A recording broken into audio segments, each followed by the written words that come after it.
Ali Velshi, I say you are the hardest working man in TV. Just moving from But we set never get much to time set. to talk together, so this is I know, a thrill. so this is spectacular, and it's a little bit of a roller coaster. Talk about this stock, because yesterday it tumbled another 9% before the close of the market. Why is the stock continuing to crater in value? Because it's stupid.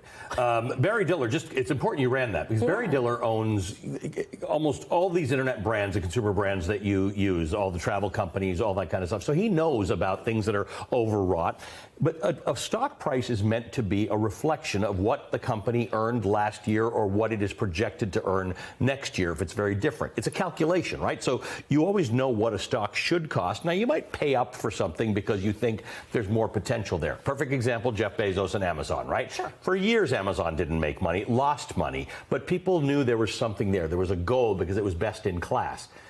Donald Trump's not best in class. This is a dumb social media platform that doesn't have revenue. It loses a lot of money, and he's basically the feature. It's his vanity license plate platform. So there's no real benefit to investing in this. Now, a stock that is strong is supported by banks, insurance companies, institutions, things like that. This is like a meme stock. It's retail buyers who like Donald Trump or who might think there's some opportunity here. Or, and here's the important one, the third category, guys like Jeff Yass. They've partnered. That's the group that Trump media partnered with to take the stock public. He is also the largest non-institutional shareholder in TikTok, or ByteDance, the company that owns TikTok.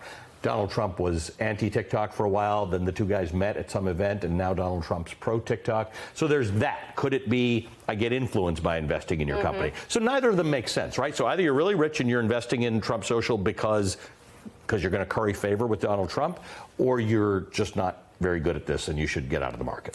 So what about this run of short selling, though, on the stock? Because when you're doing that, you're banking on the stock. Yes. You're literally banking on the stock to continue to go down. So how much of a fool's errand is this for people to continue to buy this stock, knowing that everybody's gunning for the short sale? Well, because it's not a very liquid stock, short selling successfully depends on there being a lot of stock available and a lot of movement. Yeah. It's actually been hard to do on this stock. But there are people who are short selling it because they fully believe that the stock is going to go to possibly zero. So we've seen Donald Trump's paper wealth in this thing go from $6 billion to $3 billion, whatever it is, $2 billion now. Down. He can't cash it for 6 months. It could be nothing in 6 months, and that's what the short sellers are betting on. But yeah, if you're not a short seller, if you're actually buying the stock, honestly, I have many other things to sell you. I've got an Ali Velshi Bible coming out on May 15th. Ali Velshi golden sneakers? $49.99 with sneakers. No, it's nonsense. So, but at least if you buy Donald Trump sneakers or a Bible, in theory, you actually get sneakers or a Bible. Yeah, you get something tangible from it. I would be very, very, very cautious about this stock. Now, it's a crazy world. Anything could happen. You could see this thing pop for a while and go down, but there's no intrinsic value, which is where Barry Diller's point. There's no intrinsic value to this. So, and I'll just give you one other example. Sure. You buy Ford, and maybe Ford's not doing so well, but you own stock in a company that has plants and equipment and inventory. You're buying tangible. You're buying nothing. That's called book value. There's nothing here. So, do you hear that? Ali, that's the SEC. Is the SEC coming and knocking for Donald Trump? Two of his top investors in this company pled guilty to insider trading already. He's out there peddling and hawking his wares for something that doesn't have value. So should the SEC be? Well, we know the FBI is involved because of these two guys who were insider trading. We're not sure what the connection is. We're not sure whether Donald Trump or anybody in the company knew about it. That said, the SEC does have rules, and nothing Donald Trump does generally sounds like a guy who's equipped to follow those kinds of rules. So I would imagine the SEC is looking at it very closely. I've been studying it closely. There's nothing I've seen that is clearly an SEC violation, but it is awfully messy. If you're going to run a public company, there are actual rules, and if you violate them, the SEC will come after you. So don't know what it is. Everything I've talked about right now seems to be legal, including Jeff Yass involving himself in this company, possibly for the benefit of his TikTok stocks. But I would assure you there's some people at SEC who are watching it closely. Quickly before we go, I do have to ask this too. You know, Trump's been using his PACs to fund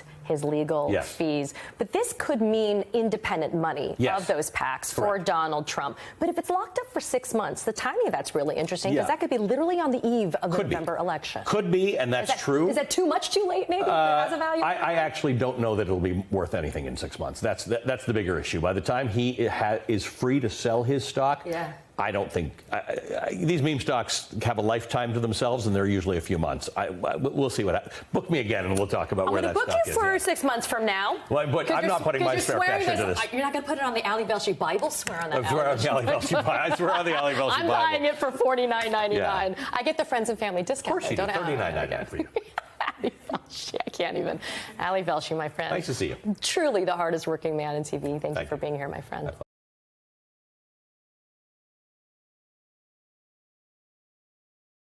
Hey everyone, MSNBC has a new and improved app. You'll get real-time alerts and analysis, live blogs, in-depth essays, video highlights, and the best 2024 election coverage. Download the new MSNBC app. Here's how to do it. You tap on the App Store on your phone. You hit search on the bottom right corner. You type in MSNBC. You click on the MSNBC app. You click on Get or the cloud icon and enjoy it.